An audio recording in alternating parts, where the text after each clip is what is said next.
When I was 14, I planned my wedding. This one's wife. Harry can't stand her. Hello, I'm H.G. Tudor. Irrespective of what you might think about Harry, he is the victim of a narcissist. His wife is a narcissist, and he has been ensnared by her.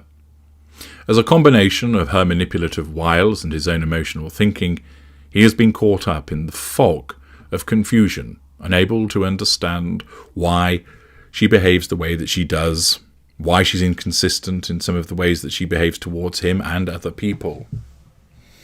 He's not able to work out why she treats him the way that she does, sometimes lavishing praise on him and plenty of spicy poontang, other times ignoring him, shouting and screaming at him. It leaves him confused. Part of that is as a consequence of his lower cognitive function, but it's largely as a consequence of the emotional thinking that he suffers from, which makes it hard for him to understand what he's actually dealing with. Notwithstanding this, even though he may not be able to understand what is driving his wife's behaviour, it doesn't mean that he has to like it.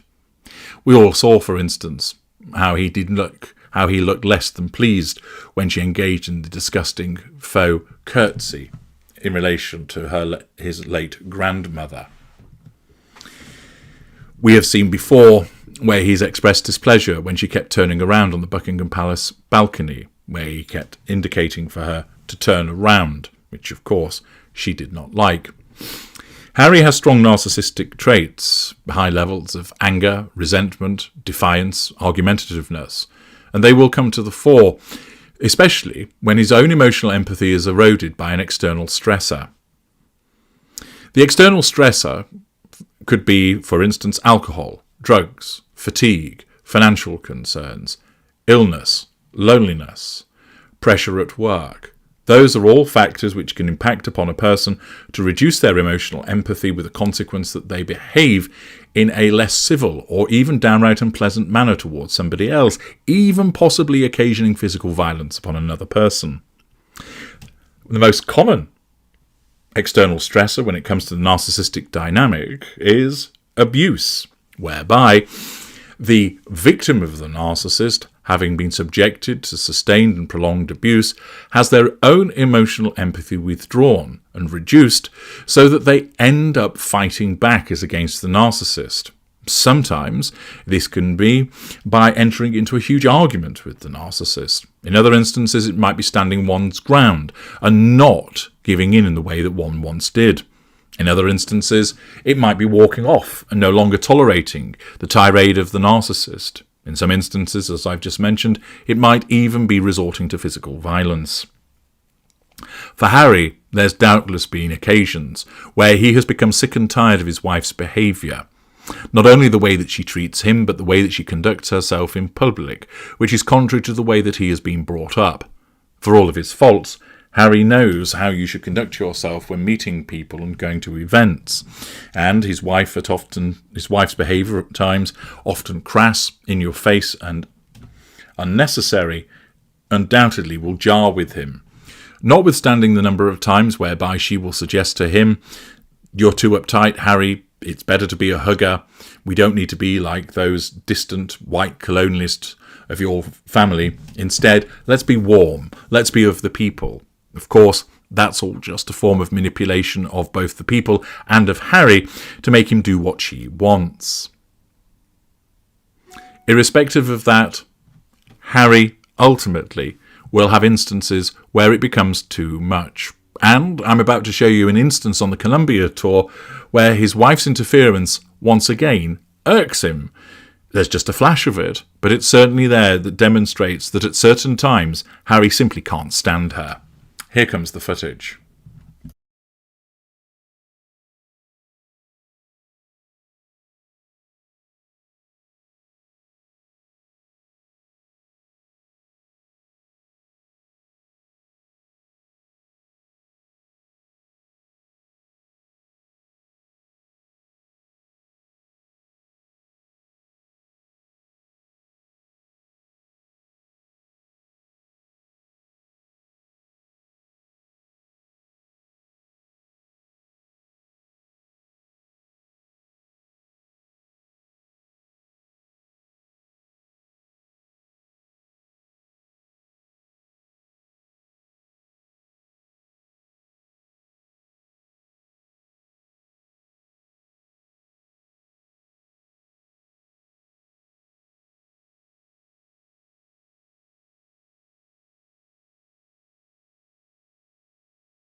So, what have you witnessed there? Well, it's on the Columbia tour, and Harry initially is talking to some ladies and a man. It's unclear what they're talking about, and it's not particularly relevant. It looks like he's doing an impression of a tiger at first.